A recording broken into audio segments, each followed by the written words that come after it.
प्यारे दोस्तों को सलूक भरा सलाम। आज की इस वीडियो में मैं आप लोगों को बताऊंगा कि दज्जाल कौन है और दज्जाल कहां कैद है और दज्जाल का जजीरा कहां है। क़यामत के करीब जाहिर होने वाली 10 बड़ी निशानियों में से एक दज्जाल का ज़हूर है। पूरी इंसानी तारीख में दज्जाल का फितना बदतरीन और ख़तरनाक तरीन है। इसके फसाद की शिद्दत और शिद्दत का अंदाज़ा इस बात से लगाया जा सकता है कि हर नबी ने अपनी उम्मत को इससे खबरदार किया। प्यारे दोस्तों, दज्जाल का मतलब बड़ा झूठा है, क्योंकि दज्जाल भी सच को झूठ के साथ मिलाकर झूठ बोलेगा, इसलिए उसे दज्जाल भी कहते हैं। वो पहले अपने आप को मोमिन के तौर पर पेश करेगा और लोगों को भलाई की तरफ बुलाएगा, लेकिन बाद में वो नबी और आखिर में खुदा होने का दावा करेगा। कहा जाता है कि वो यहूदी निषाद होगा। दज्जाल जमीन पर 40 दिन रहेगा। इन दिनों में से पहला दिन 1 साल के बराबर होगा, दूसरा दिन 1 महीने के बराबर होगा और तीसरा दिन 1 हफ्ते के बराबर होगा और बाकी दिन 1 साल के आम दिनों के बराबर होंगे।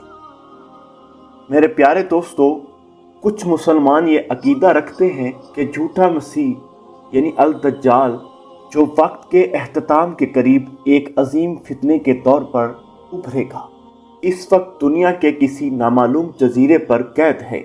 सहाबी नमीम अल-दारी रज़ी अल्लाह अन्हा ने रिवायत किया और रसूलुल्लाह सल्लल्लाहु अलैहि वसल्लम ने उसकी तस्दीक की है।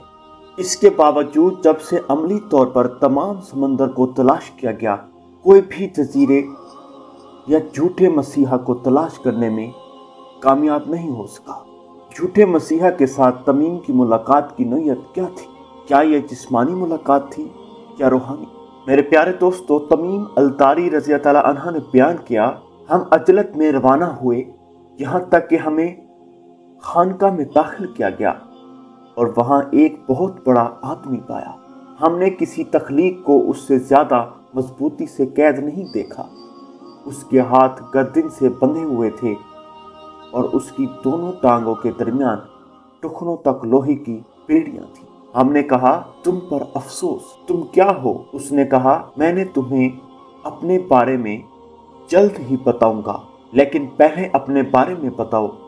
हमने कहा, हम अरब हैं जिन्होंने बहरी जहाज में सफर किया, लेकिन ऐसा हुआ कि समंदर ने हमें अपनी लपेट में ले लिया और 1 माह तक मौजों ने हमें हिला कर रख दिया। फिर हमने आपके इस जजीरे पर साहिल तलाश की। उस आदमी ने कहा, मैं तुम्हें अपने बारे में बताऊंगा। मैं मसीहा हूं, मुझे जल्द ही उभरने की इजाजत दी जाएगी और इसी तरह मैं बाहर निकलकर पूरे मुल्क में मार्च करूंगा। मैं कोई बस्ती नहीं छोड़ूंगा मगर ये कि मक्का और मदीना के अलावा 40 रातों तक उस पर कब्जा करूंगा। वो दोनों मुझ पर हराम है। जब भी मैं उनमें से किसी एक में दाखिल होना चाहूंगा, मेरा सामना एक फरिश्ते से होगा जिसके हाथ में तलवार है, ताकि वह मुझे उनसे रोके। मेरे प्यारे दोस्तों, इस रिपोर्ट की बुनियाद पर बहुत से मुसलमानों का ख्याल है कि झूठा मसीहा इस वक्त एक जजीरे में कैद है, लेकिन अल्लाह ताला ने मफूक अल फितरत ज़राए से उसके मकाम को पोशीदा रखा है, लिहाजा कोई भी उसे कभी नहीं पा सकता जब तक कि झूठा मसीहा आखिरकार रिहा ना हो जाए। ताहम इस रिपोर्ट को दीगर यकसां मुस्तंद रिपोर्टों के साथ हम आहंग किया जाना चाहिए कि झूठा मसीह मुमकिन तौर पर झूठे नबी इब्ने अल ज़ियाद की शक्ल में सहाबा के सामने जाहिर हुआ था। मेरे प्यारे दोस्तों, मुफ्ती अहमद यार खान रहमतुल्लाह अलैह ने फरमाया, दज्जाल की 2 किस्में हैं, मामूली और बड़े। जहाँ तक मामूली दज्जालों का ताल्लुक है तो उनमें से बहुत से थे और होंगे। हर झूठा नबी, झूठा मौलवी, सूफी जो लोगों को गुमराह करता है, दज्जाल है। बड़ा दज्जाल सिर्फ वही है जो खुदा होने का दावा करेगा। حدیث کی بنا پر دجال کا ظہور بتایا گیا ہے کہ وہ ایک لمبا اور ایک آنکھ والا جوان ہوگا۔ اس کی نکارہ آنکھ سوجے ہوئے انگور کی طرح ہوگی اور دوسری آنکھ خون آلود ہوگی۔ اس کا سینہ چوڑا ہوگا لیکن تھوڑا سا دھنسا ہوا ہوگا۔ اس کی پیشانی چوڑی ہوگی جس کی دونوں آنکھوں کے درمیان کف لکھا ہوگا۔ ہر مسلمان اسے پڑھ سکے گا چاہے وہ پڑھا ہوا ہو یا نہ ہو۔ دجال کے بال گھنگریالے ہوں گے۔ میرے پیارے دوستو، دجال کے ظہور سے پہلے دنیا بدترین حالت میں ہوگی، جیسا کہ احادیث مبارکہ میں مذکور ہے کہ دنیا بھر میں بڑے پیمانے پر قحط پڑے گا۔ پہلے سال آسمان 1/3 بارش روک دے گا اور زمین 1/3 پیداوار روک دے گی۔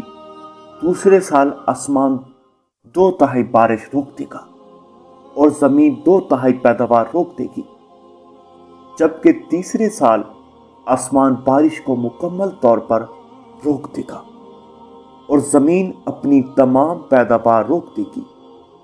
آسمان شیشے میں اور زمین تانبے میں بدل جائے گی۔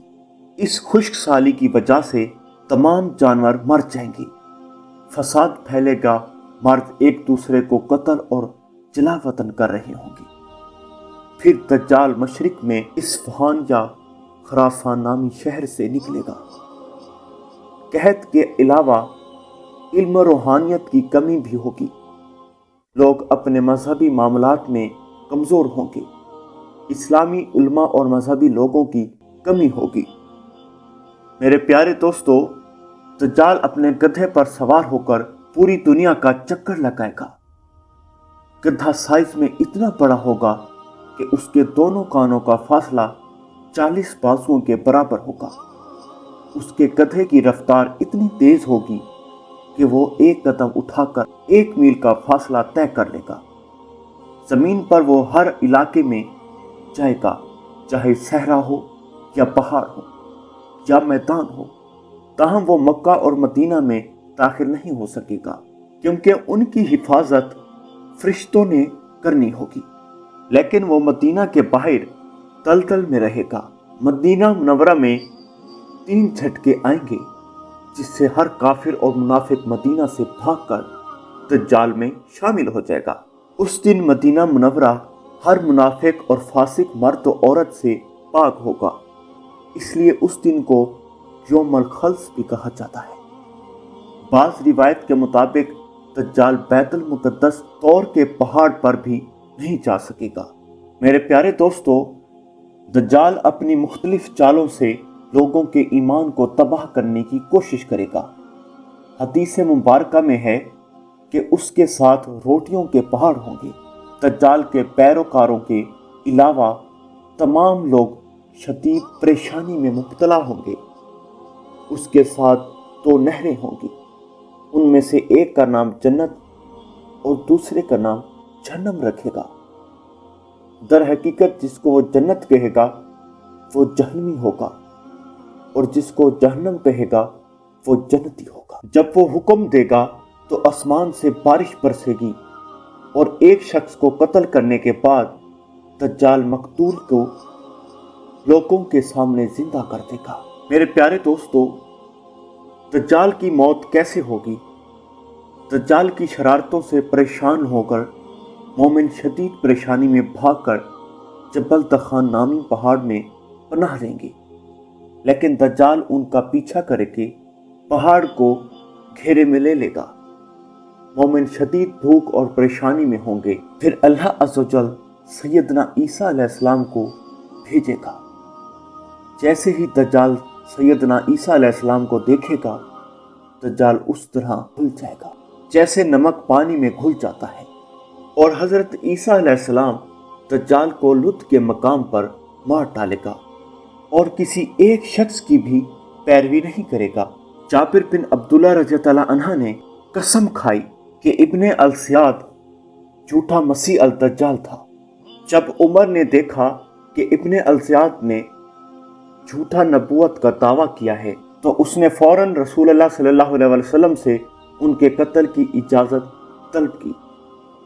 پیغمبر صلی اللہ علیہ وسلم نے انکار کر دیا क्योंकि अगर वो वाकई झूठा मसीह था तो उसे उस वक्त तक कत्ल नहीं किया जा सकता जब तक वो सब कुछ हो जाए जो पेश गोई की गई थी। रसूलुल्लाह सल्लल्लाहु अलैहि वसल्लम ने इब्ने सयाद से फरमाया, तेरे हाथ खाक हो जाएं, क्या तुम गवाही देते हो कि मैं अल्लाह का रसूल हूँ? इब्ने सयाद ने कहा, नहीं, बल्कि तुम गवाही दो कि मैं अल्लाह का रसूल हूँ। उमर इब्ने खत्ताब ने अर्ज किया, या रसूलल्लाह, मुझे इसको कत्ल करने की इजाज़त दें। हमारे प्यारे नबी सल्लल्लाहु अलैहि वसल्लम ने फरमाया, अगर वो वही है जो तुम समझते हो कि वो है तो तुम उसे कभी मार नहीं पाओगे।